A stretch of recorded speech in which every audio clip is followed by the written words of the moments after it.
À son enterrement, il y avait plus de 400 personnes. On est en plein milieu du sépulcre et tu le petit qui a le téléphone dans la main et qui met bande organisée et qui dansait, mais vraiment à 2 pas de la tombe de son père.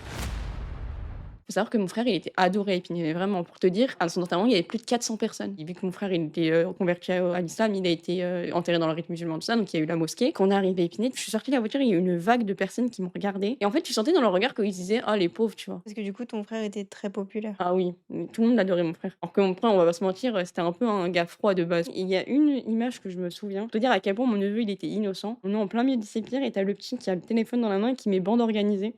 Et qui dansait, mais vraiment à 2 pas de la tombe de son père et je me dis: «C'est vraiment ça l'innocence d'un enfant, en fait». C'est Il sûr comprend pas ce qui se que passe et il faut savoir que mon frère qui est décédé, donc son père, il pouvait plus de cette musique. Donc même dans l'au-delà, il l'a pourchassé avec cette musique. Mais tu peux rien faire, c'est un gamin de 18 mois. Tu le regardes danser comme ça, être tout joyeux, mais tu te dis: «Bah, tu peux pas lui en vouloir, c'est un bébé, il sait pas ce qu'il fait». Et il y a un deuxième truc que je retiens, c'est que dans toute l'assemblée, au milieu des gens, il y avait un gars avec une verrissure rouge vif. Tu as vu que la plupart des gens, ils étaient en camis blanc, tu sais, parce que c'est comme ça chez les musulmans. On voyait que lui au milieu et j'ai eu la pensée, tu vois, j'étais anéantie, je venais d'enterrer mon frère et je me dis: «Mais putain, pourquoi il y a un mec habillé en vérissure au milieu des gens?» tu vois? Et c'est vraiment le truc qui m'est resté de l'enterrement de mon frère. Je te jure, ce jour-là, il y avait tellement de monde, les gens ils disaient: «Ah, j'étais là à l'enterrement de ton frère». «Ah bon?» 400 personnes, tu peux pas te rappeler de tout le monde. Surtout qu'en plus, moi, j'ai vraiment un problème de mémoire de visage. C'est un réel souci dans ma vie, mais vraiment. C'est juste qu'il y avait j'étais à côté de mes 2 sœurs et qu'il y avait, des amies d'enfance à nous qui vraiment me connaissent pour le coup depuis ma naissance et que je suis restée avec elles, tu vois? Et il y avait la tombe de mon frère et mon neveu à côté qui chantait sur bande organisée.